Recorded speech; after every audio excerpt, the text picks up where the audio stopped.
ಲೋಪರಹಿತವಾಗಿರುವುದಲ್ಲ. ಜನಕನು ಯಾವುದೋ ರೀತಿಯಲ್ಲಿ ಚಿಂತಿಸುವಂತೆ ಜನರಿಯು ಮುಂದೆ ಹೋಗಿ ಅಮ್ಮ ಜನಕನು ಈ ರೀತಿ ರಾಮಚಂದ್ರ, ನಿಮ್ಮ ತಂದೆಯವರು ಕೊಟ್ಟ ಮಾತನ್ನು ನಡೆಸಿಕೊಡಲಾರದೆ ಈ ರೀತಿ ಗೋಳಾಡುತ್ತಿರುವರು. ಜನಕನು ಯಾವ ಭಾಷೆಯನ್ನು ಕೊಟ್ಟು ಈ ರೀತಿ ದುಃಖ ಪ್ರಾಪ್ತರಾಗಿರುತ್ತಾರೆ? ಕೊಟ್ಟ ಭಾಷೆಯನ್ನು ನಡೆಸಿಕೊಡಲಾರದೆ ಪಡುತ್ತಿರುವ ಗೋಳಾಟ. ಅಮ್ಮ, ತಂದೆಯವರಿಂದ ಆಗದ ಕಾರ್ಯವನ್ನು ನಾನು ಖಂಡಿತವಾಗಿ ನಡೆಸಿಕೊಡುವೆ. ಏನು ಹೇಳ್ತಾರೆ? ಅಯ್ಯೋ, ಇಷ್ಟು ಹೊತ್ತು ನಿಮ್ಮ ತಂದೆಯದಾಯ್ತು, ಈಗ ನಿನ್ನ ಮುಂದೆ ಹೇಳಲೇನು? ಹೇಳ ಹೋಗು. ಅಮ್ಮ, ಸೂರ್ಯ ವಂಶದ ಅರಸರು ಎಂದಿಗೂ ಆಡಿದ ಮಾತಿಗೆ ತಪ್ಪಿರುವರು ಅಥವಾ ನೀನಾದರೂ ಎಂದು ಕೇಳಿದೆಯೋ ಹೇಳ್ತಾರೆ. ಎಂತಹ ಅಸಾಧ್ಯ ಕಾರ್ಯವನ್ನಾದರೂ ನಾನು ಸಾಧಿಸಿಕೊಡುತ್ತೇನೆ ಹೇಳ್ತಾರೆ.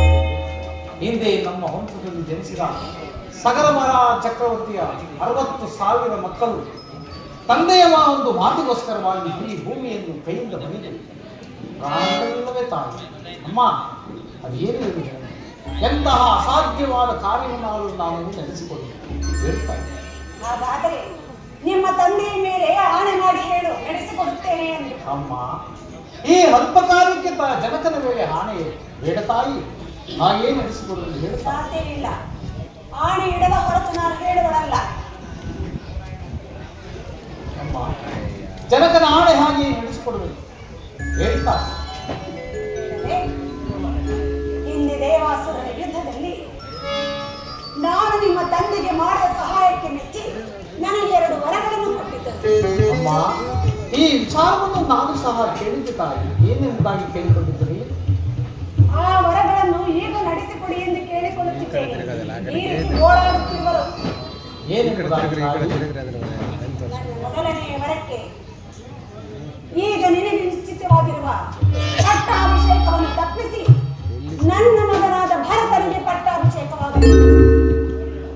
ಏನು ತಾಯಿ, ನನಗೆ ಕಟ್ಟಬೇಕಾಗಿದ್ದ ಪಟ್ಟಾಭಿಷೇಕವನ್ನು ನನ್ನ ಸಹೋದರನಾದ ಭರತನಿಗೆ ಕಟ್ಟಬೇಕು. ಹೌದು ಅಮ್ಮ, ಭರತನ ಬಹಳ ಸಂತೋಷ. ಈ ರಾಜ್ಯವನ್ನು ನಾನು ಆಳಿದರೇನು, ಭರತನ ಆಳಿದರೆ ಅಮ್ಮ. 2ನೇ ವರಕ್ಕೆ ಹೇಗೆಂದು ಕೇಳಿಕೊಂಡಿದ್ದೇನೆ.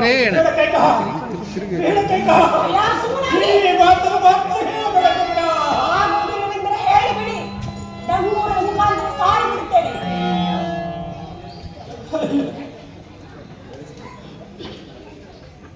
ಇನ್ನು 2ನೇ ವರಕ್ಕೆ ಅಮ್ಮ, ನೀನು ನಾರು ಮುಡಿಯನ್ನುಟ್ಟು ಜಟ ವಲಪರಧಾರಿಯಾಗಿ ಪುರಪ್ರವೇಶವಿಲ್ಲದೆ ಮುನಿವೃತ್ತಿಯಿಂದ 14 ವರ್ಷಗಳ ಕಾಲ ವನವಾಸಕ್ಕೆ ಹೋಗಬೇಕು. ಅಮ್ಮ, ಬಹಳ ಸಂತೋಷ ತಾಯಿ, ಹೇಳುವುದು ಕೇಳಮ್ಮ.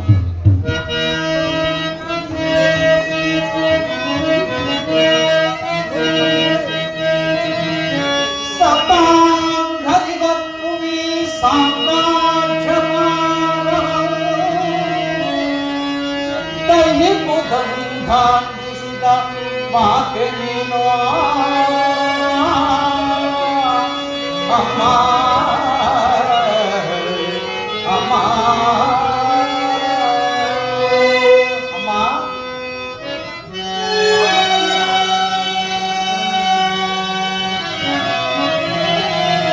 ಸತಾ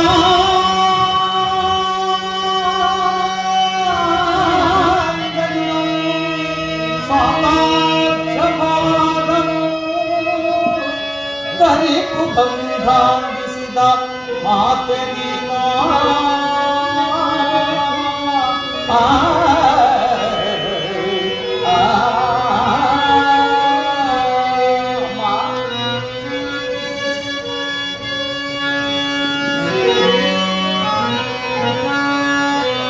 ಭರತನಿ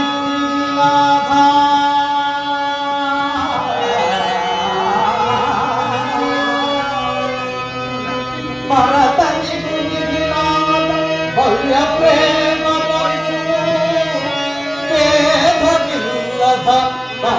ಮಾತೆ ನೀನು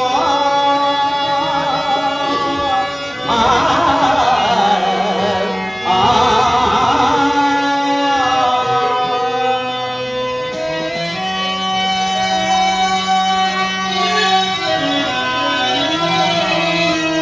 ಪಿತೃವಾಕ್ಯ ಪಾಲಿಸುವ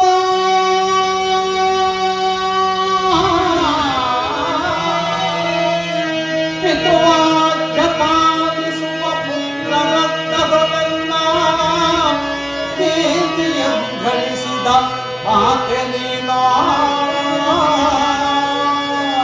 ಆ, ಆ,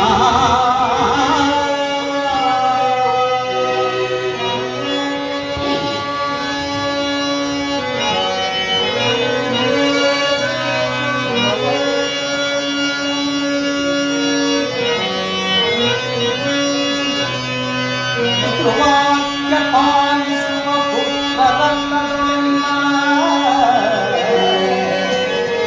ಪಿತೃವಾಕ್ಯ ಪಾಲಿಸುವ ಪುತ್ರರತ್ನಗಳೆಲ್ಲ ಕೀರ್ತಿಯನ್ನು ಗಳಿಸಿದ ಮಾತೆ ನೀನು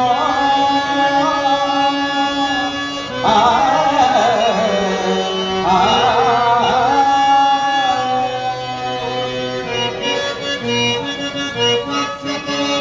ಹೆಚ್ಚೇನು ನೀನೆನಗೆ ಪ್ರತ್ಯಕ್ಷ ಮಾತೆ ಹೆಚ್ಚಿನಾಗುವಾಗ ನಿನಗಿಂತ ಮಾತೆ ನಿಷ್ಠೆಯಿಂದ ನವಾಸ ಕಪ್ಪಿದನು ಸುಲಿದೆ ಎಚ್ಚರಿಸುತ್ತಿತನ ಆ ಅನಿಸುವೆನು ಮಾತೆ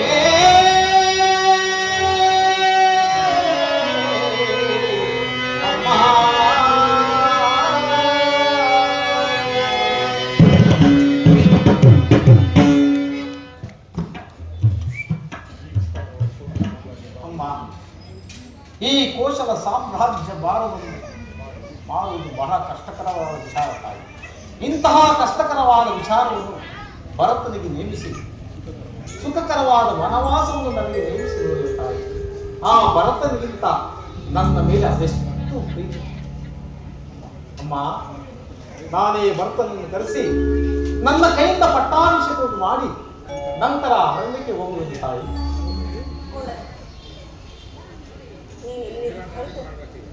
ನನ್ನ ಮನಸ್ಸಿಗೆ ಸಮಾಧಾನವಿರುತ್ತಿಲ್ಲ. ನೀನು ಈಗಲೇ ಹೊರಟು ಹೋಗು ರಾಮ. ಅಮ್ಮ, ಭರತನ ಪಟ್ಟಾಭಿಷೇಕವನ್ನು ಈ ನನ್ನ ಕಣ್ಣುಗಳಿಂದಲೂ ನೋಡಬಾರದು. ಅಂತಹ ನಾನಂತಹ ಹೃದಯದ ವಿಷ ಹೃದಯದ ಈ ರಾಜ್ಯವನ್ನು ಭರತನಾಡಿದರೆ ನಾನಾಡಿದರೇನು ತಾಯಿ? ನಾನಂತಹ ಪಾಪಿಸ್ತ ಶ್ರೀರಾಮ, ನೀನು ವಿಷಯ ಹೃದಯದವನೇ ಆಗಿರಲಿ, ಪಾಪಿಷ್ಟನೇ ಆಗಿರಲಿ, ನೀನಿಲ್ಲಿರ ಕೂಡದು. ಹೊರಡು ರಾಮ. ಹಾಗೆ ಹಾಕುತ್ತಾರೆ. ಈ ವಿಚಾರವನ್ನು ಮಾತೆಯವರಾದ ಸೌಮಿತ್ರ ದೇವಿ, ಕೌಶಲ್ಯ, ಅನುಜನಾದ ಲಕ್ಷ್ಮಣನಿಗೂ ಪ್ರಿಯ ಪತ್ನಿಯಾದ ಸೀತೆಗೂ ತಿಳಿಸಿ ನಂತರ ತಮ್ಮ ಆಶೀರ್ವಾದವನ್ನು ಪಡೆದು ನಾನು ವನವಾಸಕ್ಕೆ ಹೊರಡುತ್ತೇನೆ. ಹಾಗೆ ಆಗಲಿ. ಜನಕನಿಗೆ ಸಮಾಧಾನವನ್ನು ಹೇಳುತ್ತಾರೆ.